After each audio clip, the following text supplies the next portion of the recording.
नमस्कार दोस्तों, जैसे कि हमने अपनी पिछली वीडियो में एनसीईआरटी के 15.1 एक्सरसाइज के 16 तक क्वेश्चन करेंगे, तो हम आज की वीडियो में आगे के क्वेश्चन करेंगे। जिसने हमारी पहली वीडियो ना देखी हो वो नीचे डिस्क्रिप्शन पर गए लिंक पर जाकर हमारी पहली वीडियो देख सकते हैं।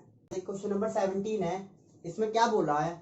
अ lot of 20 bulb contains 4 defective ones. कि हमारे पास क्या है, 20 बल्ब है और 20 बल्ब में से 4 बल्ब कैसे हैं? डिफेक्टिव है। One bulb is drawn at random from the lot, और उन सारे बल्बों में से हमने एक बल्ब निकाल लिया जाता है। What is the probability that this bulb is defective? तो उस की प्रोबेबिलिटी क्या होगी जो कि हमने बल्ब निकाला है वो कैसा बल्ब हो, डिफेक्टिव हो। तो देखते हैं इसका सॉल्यूशन क्या होगा। हमारे पास टोटल बल्ब कितने थे?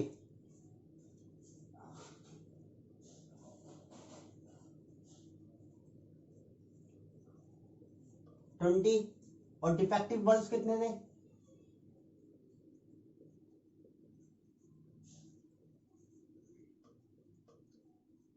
4। अब ये बोल रहा है कि हमने इन 20 बल्बों में से एक बल्ब निकाल लिया और ये प्रोबेबिलिटी निकालनी है कि वो जो बल्ब है वो हमारा कैसा है, डिफेक्टिव है। तो क्या होगा, इन ये जो 4 बल्ब डिफेक्टिव है तो उन 20 में से उसने एक ही बल्ब निकाला होगा डिफेक्टिव बल्बों से, तभी तो उस बल्ब की प्रोबेबिलिटी होने की डिफेक्टिव बल्ब हो गई, वो प्रोबेबिलिटी आएगी इसकी। तो क्या है, हमारे टोटल केसेस कितने हो गए?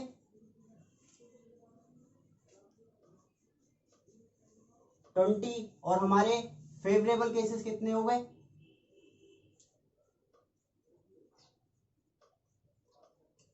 4। वही हमारा प्रोबेबिलिटी का पुराना formula, number of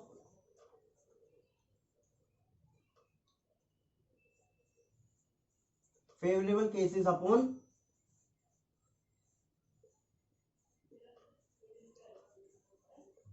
total number of cases. तो नंबर ऑफ फेवरेबल केसेस कितने हो गए? 4। और टोटल कितने थे? 20। 4 1 जा 4, 4 5 जा 20। तो probability not defective bulb, probability is a defective bulb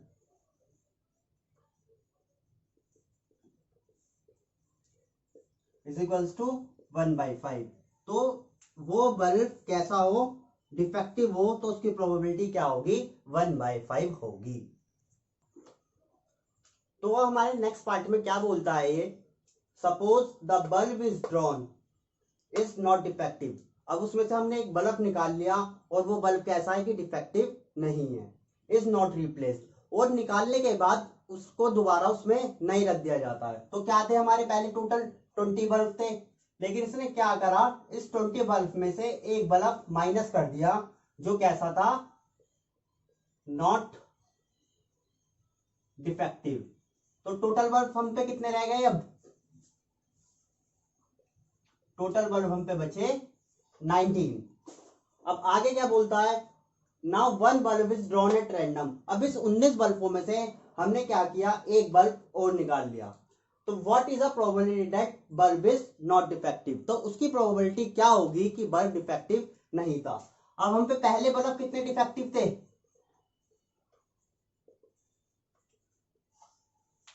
ये रहे ना डिफेक्टिव बल्ब कितने थे? 4 डिफेक्टिव बल्ब थे। तो 4 डिफेक्टिव बल्ब थे और हमारे अब नॉन डिफेक्टिव कितने बचेंगे फिर?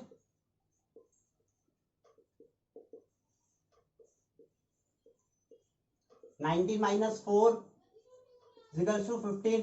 तो हमारे नॉन डिफेक्टिव बल्ब है 15। अब वही हमारा प्रोबेबिलिटी का फॉर्मूला कि जो हमने बल्ब निकाला है वो कैसा होना चाहिए, नॉन डिफेक्टिव होना चाहिए।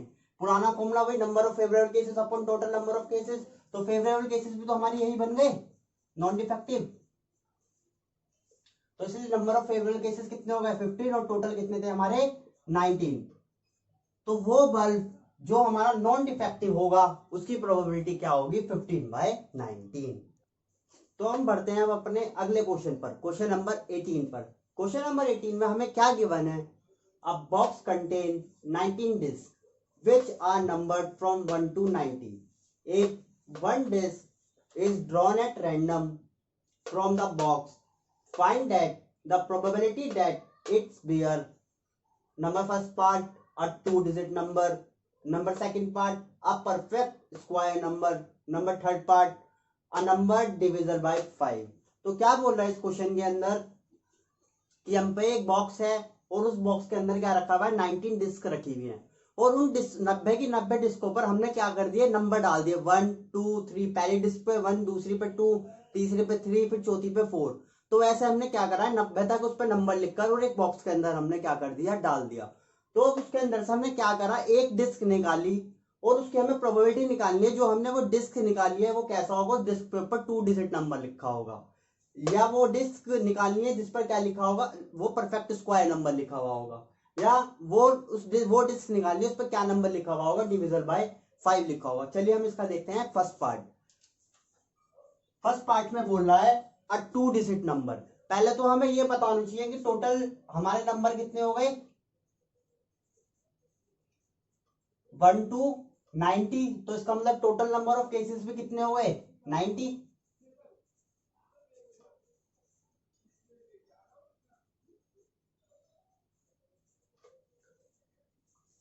अब इसमें 1 to 9 तो होंगे हमारे 1 डिजिट नंबर, और हमारा 10 to 90 होंगे हमारे 2 डिजिट नंबर। तो हमारे 2 डिजिट नंबर तो हो गए,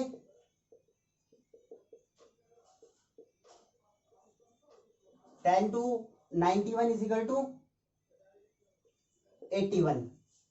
कितने हो गए, 81 हो गए। अब 10 से हम गिनना चालू करेंगे तो 10 से 90 तक हमारे कितने नंबर आते हैं, 81 नंबर आते हैं। तो हमें वही प्रोबेबिलिटी निकालनी है। तो इसका मतलब वो जो हमारी डिस्क हमने जो निकाली है बॉक्स के अंदर से, तो वो क्या होगा, उस पर 10 से लेकर 90 तक कोई भी डिजिट लिखी हुई हो सकती है। हमने वो डिस्क निकाल ली, तो उसकी प्रोबेबिलिटी क्या होगी। तो ऐसा हमारे कितने 81 डिस्क है, 81 डिस्क है, उसमें से तो एक डिस्क निकाली होगी हमने जिस पर 10 से 90 लिखा होगा। तो उसकी प्रोबेबिलिटी क्या होगी, वही हमारा पुराना वाला formula, number of favourable cases upon total number of cases. तो ऐसे कितने थे, 81 केसेस थे और टोटल हमारा क्या था, 90। तो उस बॉक्स के अंदर से एक वो डिस्क निकालिए जिसपे 2 डिजिट नंबर है, उसकी प्रोबेबिलिटी क्या होगी, 81/90। अब हम आते हैं इसके सेकंड पार्ट पे। इसके सेकंड पार्ट में बोला है परफेक्ट स्क्वायर नंबर। आपको पता ही है परफेक्ट स्क्वायर नंबर क्या होते हैं, कि जो जैसे 2 2 जा 4 क्या हो गया, परफेक्ट नंबर। 3 3 जा 9 9 भी क्या हो गया, परफेक्ट स्क्वायर नंबर। तो वो नंबर जो सेम टेबल से मल्टीप्लाई होके आते हैं, 4 हो गया, 9 हो गया, तुम्हारा 16 हो गया, 25 हो गया, ये सब हमारे होते हैं परफेक्ट स्क्वायर नंबर। तो हम पहले देखेंगे कि 1 to 90 के बीच में कितने परफेक्ट स्क्वायर नंबर आते हैं। तो पहला 1, फिर आता है हमारा 4, 2 2 जा 4, फिर आता है 9, 3 3 जा 9, फिर हमारा आता है 16, फिर आता है हमारा 25। 1 का 1 हो गया, 2 का 4 हो गया, 3 का 9 हो गया, 4 का 16, फिर 5 का 25, फिर 6 का 36, फिर 7 का 49, फिर 8 का 64, फिर 9 का 81, फिर 10 का हमारा 100 हो जाता है। पर 10 का 100 हम इसलिए नहीं ले सकते क्योंकि हमारे डिजिट जो हमारी डिस्क पे जो नंबर लिखे हुए हैं वो कहां तक लिखे हुए हैं, 1 to 90 तक लिखे हुए हैं। तो हमारे क्या हो जाएंगे, हमारे फेवरेबल केसेस हो जाएंगे। तो हमारे फेवरेबल केसेस कितने हो गए, 1 2 3 4 5 6 7 8 और 9। तो हमारे फेवरेबल केसेस कितने हो गए, हमारे फेवरेबल केसेस हो गए 9, और टोटल केसेस कितने थे हमारे 90। फिर वही हमारा प्रोबेबिलिटी का पुराना वाला formula, number of favourable cases upon total number of cases. तो हमारे फेवरेबल केसेस कितने हो गए 9, और टोटल नंबर ऑफ केसेस कितने थे 90। तो 9 × 9, 9 × 9 0। तो उस डिस्क पर जो हमने डिस्क निकाली है उस पर परफेक्ट स्क्वायर नंबर हो, उसकी प्रोबेबिलिटी हमारी क्या होती है, 1/10 होती है। अब आते हैं हम अपने तीसरे पार्ट पर। अब तीसरे पार्ट में हमारा क्या बोल रहा है, नंबर डिविजिबल बाय 5, वह नंबर जो 5 से कट जाते हो या 5 के टेबल में आते हो। तो 1 to 90 के बीच में ऐसे कितने नंबर हो सकते हैं जो डिविजिबल बाय 5 हो। सबसे पहले 5, दूसरा 10, फिर तीसरा 15, फिर 20, फिर 25, फिर 30, फिर 35, फिर 40, फिर 45, फिर 50, फिर 55, फिर 60, फिर 65, फिर 70, फिर 75, फिर 80, फिर 85 और फिर 90। तो ये सब हमारे नंबर होते हैं जो हमारे क्या हो जाते हैं 5 से डिविजन हो जाते हैं। तो ये कितने नंबर हो गए 1 2 3 4 5 6 7 8 9 10 11 12 13 14 15 16 17 18। तो हमारे फेवरेबल केसेस कितने बन गए? फेवरेबल केसेस भी हमारे हो गए 18। हमारे फेवरेबल केसेस हमारे 18 हो गए। टोटल केसेस हमारे कितने हो गए 90 हो गए। वही हमारा प्रोबेबिलिटी का पुराना formula, number of favourable cases upon total number of cases. तो वही प्रोबेबिलिटी का पुराना formula, number of favourable cases कितने हो गए 18 और टोटल केसेस कितने हो गए 19। 18 बन जाए 18, 18 5 जा 90। तो वो प्रोबेबिलिटी जो 5 से डिविजन नंबर हो, डिस्क पर लिखा हो, उसकी प्रोबेबिलिटी क्या होगी 1/5। तो हम अब चलते हैं अपने अगले क्वेश्चन की तरफ, क्वेश्चन नंबर 19 की तरफ। क्वेश्चन नंबर 19 हमारे क्या कहता है? A child has a dice whose 6 faces shown the letter as given below। हम एक चाइल्ड के पास क्या एक डाइस ले रखा है उसने, और सबको पता है डाइस पर कितने फेसेस होते हैं, डाइस पर 6 फेसेस होते हैं। तो उसके हर एक फेसेस पर, पहले फेस पर उसका लिखा हुआ ए अल्फाबेट, दूसरे फेस पर बी अल्फाबेट, तीसरे फेस पर सी अल्फाबेट, चौथे फेस पर डी अल्फाबेट, पांचवें पे ई और छठे पे ए अल्फाबेट लिखा हुआ है। The dice is thrown once, और उसने क्या करा, उस डाइस को नीचे ऐसे लिया और फेंक दिया। What is a probability get, तो उसके जो जो फ्रंट वाला फेस है उस पर ए आने की प्रोबेबिलिटी क्या होगी, फर्स्ट वाले पार्ट में पूछ रहा है। और सेकंड वाले पार्ट में पूछ रहा है कि उसके फेस पर डी आने की प्रोबेबिलिटी क्या होगी। तो फर्स्ट वाले पार्ट की तरफ देखते हैं। तो अब देखते हैं एक डाइस में कितने फेस होते हैं, टोटल 6 फेस होते हैं। तो हमारे टोटल केसेस भी कितने हो जाएंगे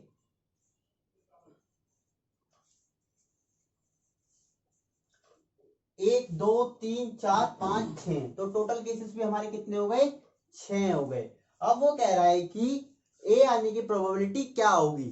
तो ए हमारा कितनी बार आ सकता है, हमारे इसमें ए, एक बार ए ये दे रखा है और एक बार ए ये दे रखा है। तो 2 ए दे रखे हैं, तो 2 बार आ सकता है ए, कि एक बार उछाला फिर ए आ गया, फिर दूसरी बार उछाला फिर ए आ गया। तो फेवरेबल केसेस हमारे कितने हो जाएंगे ए आने के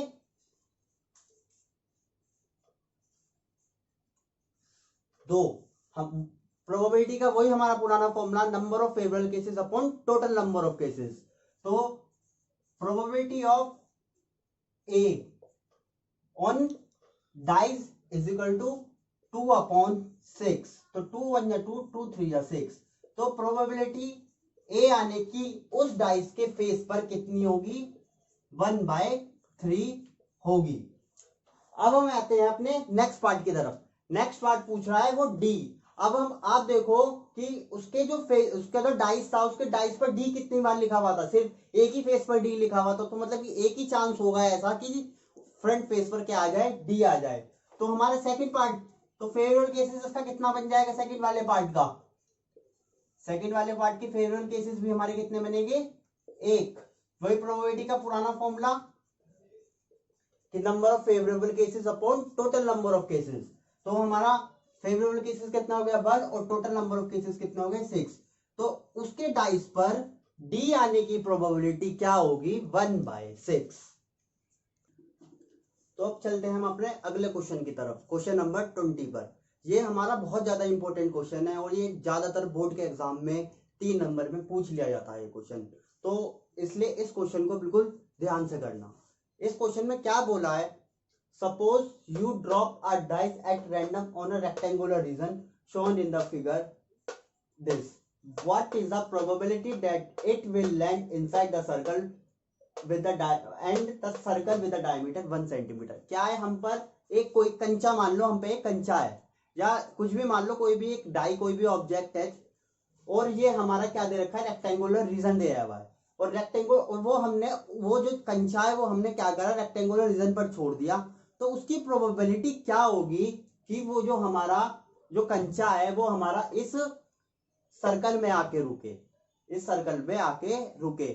या फिर आप बहुत ज्यादा मेलों में गए होंगे तो आपने वो रिंग वाला गेम खेला होगा कि उसकी क्या प्रोबेबिलिटी होती है, जो हमने रिंग मारी है तो हमने जो सामान हमें चाहिए उसके वो रिंग उस सामान के अंदर जाकर गिरेगी, उसकी प्रोबेबिलिटी क्या होती है। बिल्कुल सेम क्वेश्चन है उसकी तरह ही है। तो उसकी हम प्रोबेबिलिटी निकालते हैं कि वो जो हमने हमारा जो ऑब्जेक्ट है वो सर्कल के अंदर ही आके रुके, उसकी प्रोबेबिलिटी कैसे निकालते हैं। तो देखिए क्या होता है हमारा रेक्टेंगल का, सबको पता है रेक्टेंगल का एरिया कैसे निकालते हैं।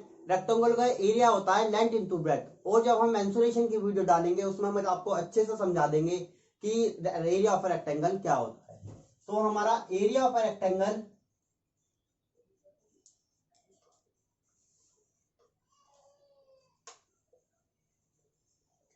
लेंथ इनटू ब्रेड्थ होता है, जिसमें इसकी लेंथ हमारी दे रखी है 3 मीटर और हमारी ब्रेड्थ कितनी दे रखी है 2 मीटर। तो लेंथ हमारी कितनी हो गई 3 मीटर और ब्रेड्थ हमारी हो गई 2 मीटर। हिंदी में लेंथ को लंबाई और ब्रेड्थ को चौड़ाई बोलते हैं। तो रेक्टेंगल का एरिया इसको बोलते हैं घनाभ का क्षेत्रफल क्या होता है लंबाई गुणा चौड़ाई।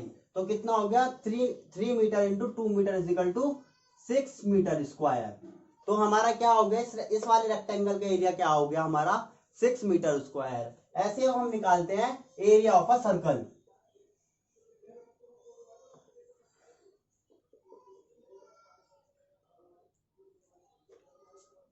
एरिया ऑफ अ सर्कल हमारा क्या होता है, एरिया ऑफ अ सर्कल हमारा होता है पाई आर स्क्वायर। ये भी मैं आपको अच्छे से बताऊंगा जब आपका मेंसुरेशन में चैप्टर कराऊंगा। तो आर क्या होता है इस सर्कल की रेडियस, हिंदी में बोलते हैं त्रिज्या। एक हमारा रिलेशन त्रिज्या और डायमीटर में क्या होता है एक संबंध होता है। क्या होता है हमेशा जो रेडियस होती है वो डायमीटर के क्या होती है आधी होती है। क्योंकि हमारा इस क्वेश्चन में हमें क्या गिवन है व्यास, डायमीटर गिवन है, तो हमेशा त्रिज्या क्या होती है व्यास की आधी होती है। तो त्रिज्या हमारी रेडियस, इसको इंग्लिश में बोलते हैं रेडियस और इसको बोलते हैं डायमीटर। तो यहाँ पे हमारी रेडियस कितनी निकलेगी, radius is equal to d हमारा कितना दे रखा है 1/2। तो हम इस वाले फॉर्मूले में पुट करते हैं तो पाई 1/2 का होल स्क्वायर, तो इक्वल्स टू कितना आया पाई अपॉन 4। तो हमारा यहाँ पे एरिया ऑफ अ सर्कल क्या आया है हमारा पाई आर स्क्वायर इक्वल टू पाई/4। तो अब हमारा क्या हो गया एरिया ऑफ रेक्टेंगल हमारा पूरा था, तो हमारा टोटल केस कितना हो गए 6 मीटर स्क्वायर। और जो हमारा ऑब्जेक्ट था वो इसी सर्कल के अंदर तो आके रुकना चाहिए। तो ये हमारा क्या हो गया फेवरेबल केस हो गया इस क्वेश्चन के अंदर। तो हमारा फेवरेबल केस क्या हो गया पाई/4। अब वही हमारा प्रोबेबिलिटी का अपना formula number of favourable cases upon total number of cases. तो प्रोबेबिलिटी वो ऑब्जेक्ट इस सर्कल में आकर रुके उसकी प्रोबेबिलिटी क्या होगी पाई/4 अपॉन 6। अब आपको एक चीज और बताता हूं, अगर a अपॉन बी और c अपॉन डी हो तो ये हमारा क्या हो जाता है a into d upon b into c हो जाता है। इसी प्रकार ये क्या हो जाएगा हमारा पाई यहाँ पे हमारा क्या है pi upon 1 upon 4 upon pi upon 4 is equal to 6 upon 1 है। तो ये हमारी वैल्यू कितनी हो जाएगी pi into 1 is equal to 6 into 4। तो पाई अपॉन 24 इसकी क्या हो जाएगी प्रोबेबिलिटी हो जाएगी कि वो जो ऑब्जेक्ट है उसी सर्कल में आके रुके। डाउट हो नीचे कमेंट सेक्शन में कमेंट करें।